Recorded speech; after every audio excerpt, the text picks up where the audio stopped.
the things I've struggled with my whole life that I wish I would have known much sooner, I'm gonna been able to accept faster, because maybe I'm still working on that part, is no one's coming to save you. Not in everything, but in the important stuff.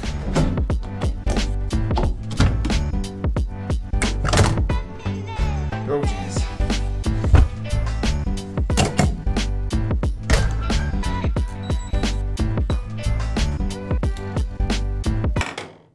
You can get people to save you from some things, like laundry, cooking, cleaning, making coffee, walking the dog, pooping the dog, training the dog. Hey, sit.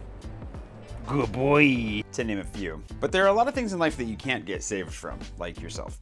At least not from somebody else. This has been a really hard thing for me to learn, and I've mentioned it not that long ago, but ultimately at the end of the day, no one's coming to save us. The hard work of becoming the people that we want to be, becoming the person that I want to be, is something that honestly, there's a part of me that wants to just go ahead and outsource, because it'd be a lot nicer if somebody could just come in and, you know, pave the way, tell me what it is I want from life, make me lose weight with the snap of a finger, or help me to feel like I'm genuinely loved and solve that problem. But some of these are a little bit less intangible than others. Working out's actually a really good example of this. You can hire someone to help you. I probably should get a trainer actually here. Been thinking about it for a while. Or a coach, physical therapist, if you have an injury, or just to help you stretch. There's a broad array of people that can help you to get stronger, faster, be healthier, eat better. But you have to do the work. Like if you don't show up, if you don't go to the gym, if you don't drink your shake and cut back a little bit on alcohol and whatever it is, the results are gonna speak for themselves. It's the same thing with therapy. Like, it's very easy to avoid the work, doing the work. Like, what does that mean, the work? I don't know if I can say I fully appreciate it, but I definitely appreciate it more than I ever did recently, because I've been showing up both to therapy and for myself pretty consistently for the last 4 or 5 years now. And I'm starting to see real differences. Like, I've definitely been growing the whole time. I'm not gonna say that I haven't been, but for a long time, you just kind of show up and talk and nothing really seems to go anywhere.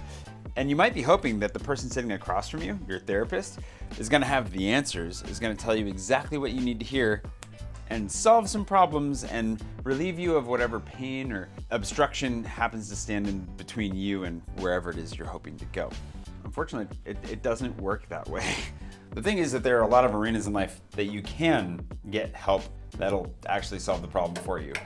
Whether that's a mechanic to fix your car, a housekeeper to clean your house. There's a lot of problems that get fixed in the external parts of our lives, but the reality is there are certain areas where we have to show up for ourselves, the internal parts.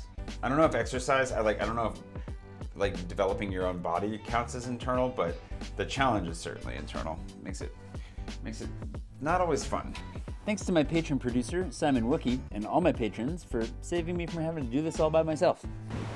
When it comes to doing the work, something like working out in the gym makes a lot more sense. It feels like more practical to me. If you follow this plan, you go, you lift these heavy objects at this rhythm over the course of time, make sure you eat these things, maybe don't eat those things. You start to see results and feel the benefits pretty quickly. But sitting down and figuring out the like more psychological and emotional side of things, it doesn't feel nearly so obvious. I don't actually know if I can put it really into effective words, what doing the work means, but I can say that what I've come to realize is that whatever it is, it's up to me to do it. Like no one's gonna show up, no one's going to put in the effort, is gonna work to change me unless I do it for myself first. And that means that a lot of the things that people could come into my life to do, the ways that people could love me, the ways that people could be there for me, are not gonna happen. They're not gonna be possible until I do the work to get out of my own way, to let them in properly. I mean, love is one of those things that I've been working on. If I don't love myself, how will I ever be able to accept the love of other people? It won't. I mean, I have not been able to in so many instances in my life in the past because I simply was unable to love myself first. Which is funny because it's like counter to how I was raised. Like you have to love others as you love yourself, but it was always others' focus is always looking outward and never looking inward. Somehow loving yourself was selfish and I guess borderline wrong. The reality is it's foundational and you have to do it. And once I came to understand that like I have to show up for me and I have to do the work, well, I mean, it was a really difficult thing to accept to start, but it made all the difference once I did. Hiding under the bench, Cooper? When I say it's hard to accept or hard to embrace, it's because there's this element of wanting to be saved that I think goes back to childhood, right? The things that maybe we didn't get when we were kids, and that's a very natural reaction. You want someone to come in and do what needs doing for you, to protect you, to provide for you, whatever. If you don't get that, it's hard to let go of because it's something that you've always wanted that was legitimate, and it's not that it isn't anymore, but it's not helping you move on and grow from here. At least that was the case for me.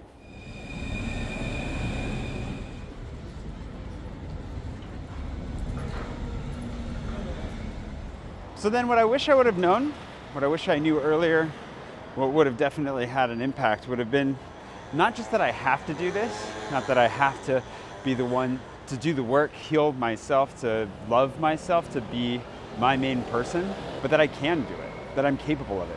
Because I think a lot of the fear came from the fact that I wasn't so sure that I could, that I needed that from somewhere else. But as I came to realize, no, I'm very capable of doing it on my own. And in fact, that's probably the best and healthiest way to get started. I'll be better able to love others if I can properly love myself. Well, yeah, it's very freeing, it's empowering. And actually, I think I'm on the right path.